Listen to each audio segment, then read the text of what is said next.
इस वीडियो में हम लोग चालू करने जा रहे हैं क्लाइमेटोलॉजी चैप्टर। ये सेकंड चैप्टर है ज्योग्राफी ऑप्शनल का। तो चलिए शुरुआत करते हैं। क्लाइमेटोलॉजी को समझने से पहले हम जानते हैं कि जो अर्थ है उसका एटमॉस्फेयर क्या है। तो ये सबसे पहला जो टॉपिक है हम उसको समझेंगे क्लाइमेटोलॉजी चैप्टर में। तो जो अर्थ एटमॉस्फेयर है उसका हम ये कुछ कुछ टॉपिक है जिसको हम जानेंगे कि अर्थ का एटमॉस्फेयर का जो ओरिजिन है वो कैसे हुआ था, फिर प्रपोर्शन ऑफ गैस क्या है वो देखेंगे, एटमॉस्फेरिक लेयर कितने हैं वो समझेंगे। ठीक है। तो सबसे पहले जानते हैं कि ओरिजिन कैसे हुआ था अर्थ एटमॉस्फेयर का। तो बोला जाता है कि जो अर्थ का जो एटमॉस्फेयर था शुरुआत में वो सिर्फ और सिर्फ हाइड्रोजन और हीलियम का बना हुआ था। ठीक है, जो कि लाइटर गैस था, हल्का गैस था। फिर आगे चल के अर्थ में वॉल्केनिक एक्टिविटी होने लगा। ठीक है, पहाड़ से मतलब ज्वालामुखी फूटने लगा और वहां से कई सारे और भी जो गैस थे वो निकलने लगे। Nitrogen, sulphur, water vapour, organ, carbon dioxide. ठीक है, ये सब चीज। और यही सब आगे चल के अर्थ का फिर एटमॉस्फेयर क्रिएट करने लगे। ठीक है। तो इस तरीके से जो अर्थ का एटमॉस्फेयर है वो ओरिजिन हुआ। अर्थ में जो ऑक्सीजन है वो कैसे आया, तो वो उसके आने का जो कारण है वो ये बताया जाता है कि जो बैक्टीरिया शुरुआत में जो अर्थ में जो पनपे, तो उन बैक्टीरिया में जैसे एग्जांपल के लिए साइनोबैक्टीरिया, तो ये जो बैक्टीरिया है ये क्या करने लगे कि एनोरोबिक रेस्पिरेशन करने लगे। ठीक है। और उसके जरिए ये लोग, ये जो बैक्टीरिया थे, ये ऑक्सीजन जनरेट करने लगे। तो इस तरीके से ऑक्सीजन अर्थ के एटमॉस्फेयर में मतलब फैलने लगा और बनने लगा। ठीक है। तो इस तरीके से आपका ऑक्सीजन बना। अब हम जानते हैं कि जो अर्थ का जो एटमॉस्फेयर है उसमें जो गैस है उसका प्रोपोर्शन कितना है, कि मतलब ये जो एटमॉस्फेयर है, ये जैसे अर्थ है और इसका जो ये एटमॉस्फेयर है, ये जो पूरा एटमॉस्फेयर है, इसका इसमें कौन सा गैस कितना है वो हम जानते हैं। तो सबसे पहले जो सबसे ज़्यादा जो परसेंटेज में जो गैस है वो है नाइट्रोजन गैस। ये लगभग है 78%। उसके बाद आता है आपका ऑक्सीजन जो कि है 21%। फिर आता है आपका आर्गन, फिर कार्बन डाइऑक्साइड, फिर आता है आपका नियॉन, हीलियम, ओजोन। तो इस तरीके से आपका जो ये प्रोपोर्शन ऑफ गैस है वो बटा हुआ है। ये जो गैस है, जैसे एग्जांपल के लिए नाइट्रोजन, ऑक्सीजन, हाइड्रोजन और आर्गन, आर्गन। ठीक है। तो ये परमानेंट गैस है। ठीक है। ये जितना जिस प्रोपोर्शन में मैंने इसको बताया, ये उसी प्रोपोर्शन में आपको हर जगह पे एटमॉस्फेयर में किसी भी जगह में आप जाएंगे वहां पे ये उसी प्रोपोर्शन में मिलेगा। कि मतलब अगर आप मान के चलिए इस हिस्से में गए तो वो 78% आपको नाइट्रोजन मिलेगा, 21% आपको ऑक्सीजन मिलेगा। तो इसी प्रोपोर्शन में रहेगा। ठीक है। तो ये परमानेंट गैस है। लेकिन कुछ गैस जैसे वाटर वेपर हो गया, कार्बन डाइऑक्साइड हो गया, ओजोन हो गया, ठीक है, तो ये जो ग्रीन हाउस गैसेस हैं, ये जो है ना, ये एटमॉस्फेयर में कहीं कहीं पे कम पाए जाते हैं, कहीं कहीं पे ज्यादा पाए जाते हैं। ठीक है। तो ये वेरिएबल गैस है। कौन कौन सा? वाटर वेपर, कार्बन डाइऑक्साइड और ओजोन लेयर। ठीक है। तो ये सब आपको कहीं पे ज्यादा मिलेंगे, कहीं पे कम मिलेंगे। ये कोई फिक्स प्रोपोर्शन में नहीं है। ठीक है। और कुछ जानते हैं ये जो गैस है इनके बारे में, जैसे नाइट्रोजन और जो आर्गन है, ये इनर्ट गैस है। ये किसी और गैस के साथ रिएक्ट नहीं होते। ठीक है। ये चीज आप जान लीजिए। अब हम जानते हैं एटमॉस्फेरिक लेयर। ठीक है। ये जैसे एटमॉस्फेयर है, ये जैसे अर्थ है। ठीक है। तो अर्थ के ऊपर में आपका एटमॉस्फेयर का कई सारा लेयर है। ठीक है। तो सबसे ये हमारा अर्थ हो गया। ठीक है। तो अर्थ के जो सबसे पास में जो लेयर है, ठीक है, तो ये आप समझ लीजिए कुछ किलोमीटर मतलब ये कई किलोमीटर तक आपका एटमॉस्फेयर का जो लेयर है अर्थ से ऊपर फैला हुआ है। तो सबसे जो नीचे का लेयर होता है, ठीक है, एटमॉस्फेयर में, वो होता है आपका ट्रोपोस्फियर। ठीक है। ट्रोपोस्फियर जो होता है वो सबसे ज्यादा परसेंटेज घेरा है एटमॉस्फियर का। ठीक है। एटमॉस्फियर में कई सारे लेयर है, ट्रोपोस्फियर है, स्ट्रेटोस्फियर है, मेसोस्फियर है, थर्मोस्फियर है, एक्सोस्फियर है, टोटल 5 लेयर है। तो सबसे ज्यादा जो परसेंटेज है वो ट्रोपोस्फियर ने लिया है। लगभग 90% जो हिस्सा है एटमॉस्फियर का, उसने ट्रोपोस्फियर ने घेर के रखा है। इसका जो हाइट है, मतलब नीचे से यहां से लेके जो ऊपर तक है, उसका जो हाइट है वो है लगभग 32 किलोमीटर तक फैला हुआ है, नीचे से ऊपर तक। ठीक है। तो ये समझ लीजिए ये ट्रोपोस्फियर है। ठीक है, अर्थ के नीचे का जो सबसे पास का जो लेयर है वो ट्रोपोस्फियर है। ये ट्रोपोस्फियर जो है, इसका जो हाइट ना, ये लगभग जैसे अर्थ का जो इक्वेटर है वहां पे ये 18 किलोमीटर है। जैसे मान के चलिए ये अर्थ है, तो ये अर्थ का इक्वेटर है, बीच का लाइन। तो यहाँ पे जो ट्रोपोस्फियर का जो हाइट है इस रीजन में वो 18 किलोमीटर है, और पोल के रीजन में वो लगभग है 8 किलोमीटर। ठीक है, अब यहाँ पे एक चीज और आप जान लीजिए कि जो इक्वेटर है, अर्थ में जो इक्वेटर है, तो जैसे यहाँ पे जो टेम्परेचर राइज होता है, ठीक है, तो टेम्परेचर राइज होने की वजह से यहाँ पे बादल बनते हैं। तो उन सब बादल को हम कहते हैं क्यूमुलोनिम्बस क्लाउड। ठीक है, और जो कि जो ट्रोपोस्फियर का जो लेयर है वहां पे ये क्लाउड फॉर्म होते हैं। ठीक है, इसको याद रखिएगा। तो ये हो गया आपका ट्रोपोस्फियर। ट्रोपोस्फियर में और क्या क्या चीज है, जैसे जैसे आप ना अर्थ के नीचे से, मतलब अर्थ से ऊपर की ओर जाएंगे, ट्रोपोस्फियर के ऊपर की ओर जाएंगे, ठीक है, तो क्या होगा कि टेम्परेचर जो होगा वो आपका क्या होगा, टेम्परेचर जो है आपका डिक्रीज होने लगेगा। ठीक है, जैसे जैसे आप ऊपर जाते जाएंगे टेम्परेचर आपका कम होता जाएगा। इसके पीछे जो कारण बताया जाता है वो ये है कि जो सन है, सन से जो इंसुलेशन आता है, मतलब जो सोलर रेस आता है, जो रेडिएशन आता है, तो वो क्या रहता है, वो शॉर्ट वेवलेंथ रहता है। ठीक, तो जैसे ही वो यहाँ पे आके टकराता है, ठीक है, तो यहाँ पे वो एक तरह से कैप्चर हो जाता है, रुक जाता है, जिसकी वजह से क्या होता है कि ये जो अर्थ है ना, अर्थ में जैसे ही टकराता है तो ये अर्थ के जो लेयर है उसको गर्म कर देता है। ठीक है, अब इससे क्या होता है कि जो नीचे का हिस्सा है वो गर्म रहता है और ऊपर का जो हिस्सा है वो ठंडा रहता है। तो इसके गर्म होने का कारण और या ऊपर जाते जाते जो टेम्परेचर कम होते जाता है उसके पीछे जो कारण है वो यही है। ठीक है, कि जो इनकमिंग जो शॉर्ट वेव लेंथ है उसके आने के कारण ये जो आपका ट्रोपोस्फियर है, ठीक है, उसका जो नीचे का हिस्सा है वो गर्म रहता है और ऊपर जाते जाएंगे तो वो ठंडा होते जाता है। अब और क्या चीज़ है ट्रोपोस्फियर में कि, अच्छा हाँ, जो ये जो शॉर्ट वेवलेंथ रेस है, ठीक है, इसका एक प्रॉपर्टी है कि ये आसानी से जो ग्रीन हाउस गैस है, ग्रीन हाउस गैस क्या है, जैसे कार्बन डाइऑक्साइड हो गया, वाटर वेपर हो गया, ठीक है, तो इनको ये पार करके अंदर तो आ जाता है। शॉर्ट वेवलेंथ जो रेस है, ठीक है, वो आसानी से जो शॉर्ट वेवलेंथ रेडिएशन जो है सन का, जो अंदर तो आ जाता है, लेकिन जब वो अर्थ से टकराता है तो टकराने के बाद ना जब रिफ्लेक्ट होता है तो वो लॉन्ग वेवलेंथ रेडिएशन में बदल जाता है। ठीक है, तो शॉर्ट वेवलेंथ का प्रॉपर्टी ये होता है कि वो ग्रीन हाउस गैस को आसानी से पार कर लेता है, और जो लॉन्ग वेवलेंथ है उसका प्रॉपर्टी ये होता है कि ये ग्रीन हाउस गैस को पार नहीं कर पाता, वो कैप्चर हो जाता है। ठीक है, वहीं पे रुक जाता है। तो इस वजह से क्या होता है कि जो अर्थ के नीचे का हिस्सा है ये गर्म रहता है और ऊपर जाते जाएंगे तो वो ठंडा होता जाता है। ठीक है, ये कारण है। अब उसके बाद हम आते हैं स्टेटोस्फियर में। स्टेटोस्फियर का जो प्रॉपर्टी वो ये है, ये स्टेटोस्फियर लेयर हो गया जस्ट ट्रोपोस्फियर के ऊपर। ठीक है, तो अच्छा एक चीज और याद रखना, ये जो बॉर्डर है, जो बाउंड्री है, उसको हम कहेंगे, ट्रोपोस्फियर का जो अपर वाला जो लाइन है उसको हम कहेंगे ट्रोपोपॉस। ठीक है, TROPOPAUSE, ट्रोपोपॉस।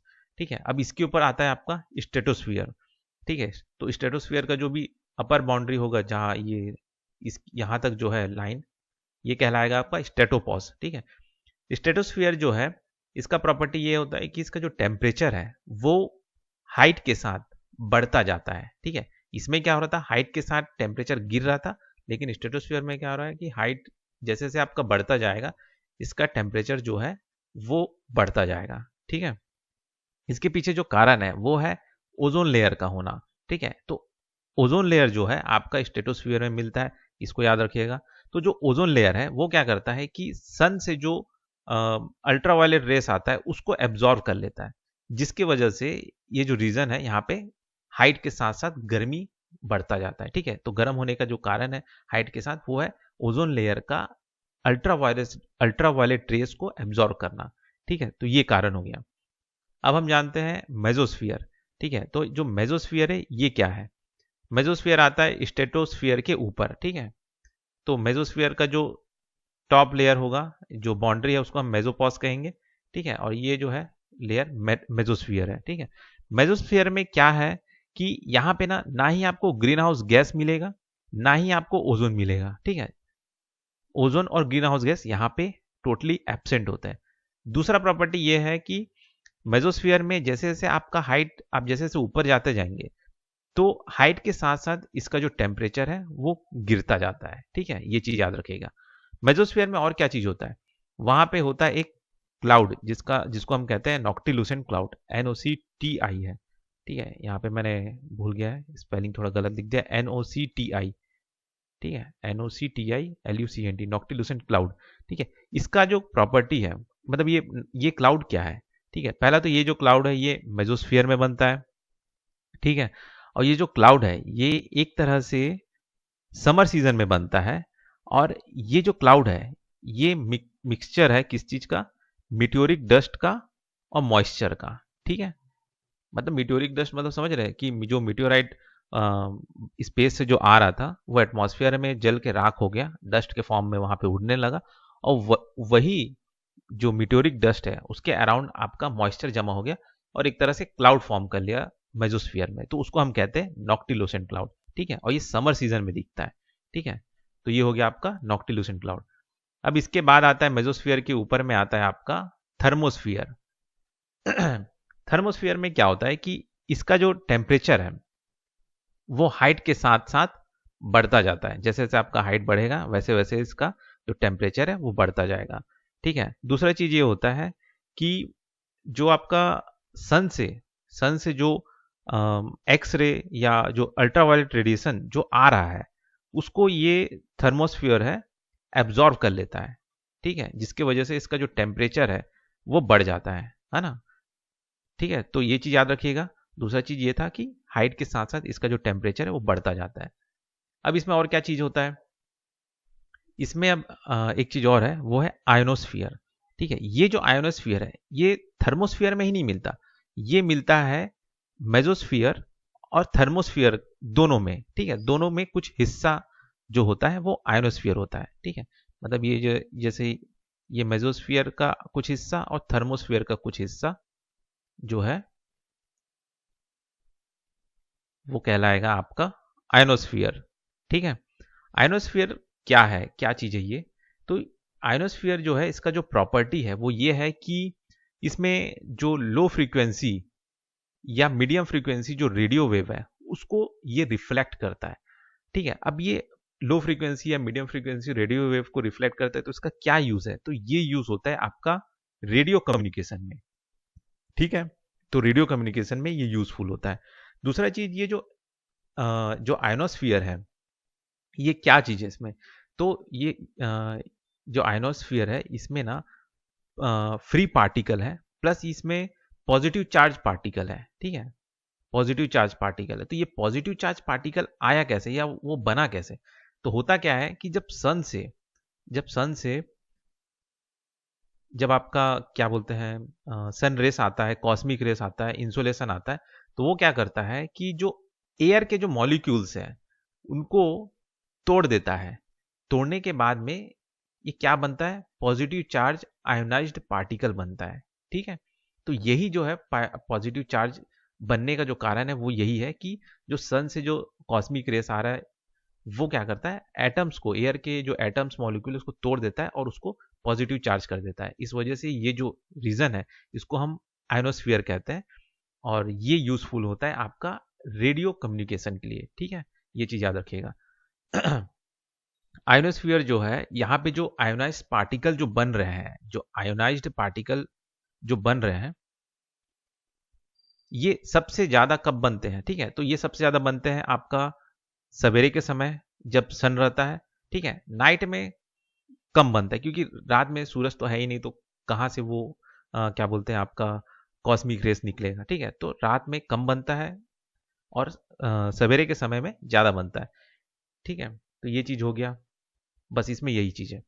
अब उसके बाद हम जानते हैं एग्जोस्फियर। एग्जोस्फियर जो है सबसे टॉप मोस्ट लेयर है एग्जोस्फियर। ठीक है, अब इसका जो प्रॉपर्टी है एग्जोस्फियर का वो क्या है, एग्जोस्फियर जो है वो बहुत ही मतलब हाई टेम्परेचर होता है यहाँ पे, इसका जो टेम्परेचर है सबसे ज्यादा हाई होता है। ठीक है, लेकिन वो जो टेम्परेचर है वो पता नहीं चलता। ठीक है, वो फील नहीं होता। इसके पीछे जो कारण है वो ये है कि एयर का नहीं होना। ठीक है, तो एग्जोस्फीयर में एयर नहीं है, इस वजह से हमको वहां पे जो टेम्परेचर है वो फील नहीं होता। लेकिन देखा जाए तो सबसे ज़्यादा हाई टेम्परेचर एग्जोस्फीयर में, क्योंकि अगर एयर मॉलिक्यूल्स होते तो वो कहीं ना कहीं हीट को ट्रांसफर करते, तो फिर हमको वो जो हीट है वो फील होता, टेम्परेचर जो है वो हाई टेम्परेचर फील होता। लेकिन वहां पे एयर नहीं है, इसलिए वहां पे टेम्परेचर फील नहीं होता। ठीक है, तो ये हो गया आपका एग्जोस्फीयर, सबसे टॉप मोस्ट लेयर हो गया। अब हम जानते हैं ये ऑरोरा क्या होता है। ठीक है, तो जैसे ये अर्थ है, अर्थ में जैसे ये नॉर्थ पोल और साउथ पोल हो गया, तो क्या होता है ऑरोरा जो है वो एक तरह से रात के समय में चमकता हुआ ग्लोइंग लाइट है। ठीक है, जो कि ये हाई एल्टीट्यूड में दिखता है। ठीक है, हाई एल्टीट्यूड क्या, ये आपका नॉर्थ हेमिस्फीयर और सदर्न हेमिस्फीयर में। ठीक है, तो ये जो बादल सा बनता है ना, चमकता हुआ बादल, आपने कभी कभार फिल्म में भी देखा होगा, हरा कलर का ऐसा बादल सा कुछ बना रहता है चमकता हुआ, वो जो है वो ऑरोरा है। ठीक है, वो नॉर्दर्न हेमिस्फीयर और सदर्न हेमिस्फीयर में आपको मिलता है। ठीक है, इसके पीछे जो कारण है वो क्या है और ये किस रीजन में बनता है। तो पहला चीज ये बनता है आपका जो एग्जोस्फियर है वहां पे बनता है। ठीक है, एग्जोस्फियर में। ठीक, अब क्या होता है, ये बनता कैसे है, तो जो अर्थ का जो मैग्नेटिक फील्ड है, ठीक है, अर्थ का जो मैग्नेटिक फील्ड है वो क्या करता है कि जो सन से जो क्या बोलते हैं प्लाज्मा आता है, जो सन सोलर विंड है, सोलर विंड मतलब क्या होता है कि जो सन जो है वो एक तरह का क्या बोलते हैं एक विंड फेंकता है। ठीक है, सोलर जो सन है वो एमिट करता है सोलर विंड। ठीक है, फ्रॉम इट्स कोरोना। तो वो क्या होता है, ये जो सोलर विंड है, जैसे ये सन है, सोलर विंड इसने फेंका। ठीक है, तो ये जो सोलर विंड है जिसमें कहीं ना कहीं फ्री इलेक्ट्रॉन और पॉजिटिव आयंस है। ठीक है, तो ये एक तरह से प्लाज्मा है। ठीक है, जो सोलर विंड है वो प्लाज्मा है जिसके अंदर में आपका फ्री इलेक्ट्रॉन्स और पॉजिटिव आयंस है। तो ये जो प्लाज्मा है जैसे ही अर्थ का मैग्नेटिक फील्ड है, ठीक है, उससे जैसे ही टकराता है तो उससे क्या होता है कि ये जो पार्टिकल्स है ये आयोनाइज्ड हो जाते हैं। ठीक है, पार्टिकल्स जो है वो आयोनाइज्ड हो जाते हैं और फिर वो लाइट एनर्जी प्रोड्यूस करते हैं और चमकने लगते हैं। ठीक है, तो वो जो चमकने लगते हैं तो वो इस रीजन में नजर आता है। ठीक है, नॉर्दर्न हेमिस्फीयर में और सदर्न हेमिस्फीयर में, खासकर एक्सोस्फीयर में। ठीक है, तो इसके पीछे जो चमकने का जो कारण है वो यही है कि सन से जो प्लाज्मा आता है वो आके अर्थ के मैग्नेटोस्फीयर से टकराता है, मैग्नेटिक फील्ड से टकराता है और positive charge ionised particle create होता है जो कि लाइट एनर्जी रिलीज करते हैं। ठीक है, तो ये होता है। अब यहाँ पे एक दो चीज और याद रख लीजिए कि जो इसमें दो चीजें, अरोरा ऑस्ट्रियालिस और अरोरा बोरियालिस। ठीक है, अरोरा बोरियालिस और एक होता है अरोरा ऑस्ट्रालिस। ठीक है, तो जो अरोरा बोरियालिस और अरोरा ऑस्ट्रियालिस है ये क्या है। अरोरा बोरियालिस हम उसको कहते हैं जो कि नदर्न हेमिस्फीयर में जो चमकता हुआ बादल है उसको हम अरोरा बोरियालिस कहेंगे, और अरोरा ऑस्ट्रियालिस उसको कहेंगे जो कि सदर्न हेमिस्फीयर में जो बादल है, जो चमकता हुआ बादल बनता है उसको हम अरोरा ऑस्ट्रियालिस कहते हैं। ठीक है, तो ये हो गया आपका अरोरा। तो इस लेक्चर में बस इतना ही। अब हम अगले लेक्चर में जानेंगे कि क्या चीज़ है, प्रेशर बेल्ट ऑफ विंड को।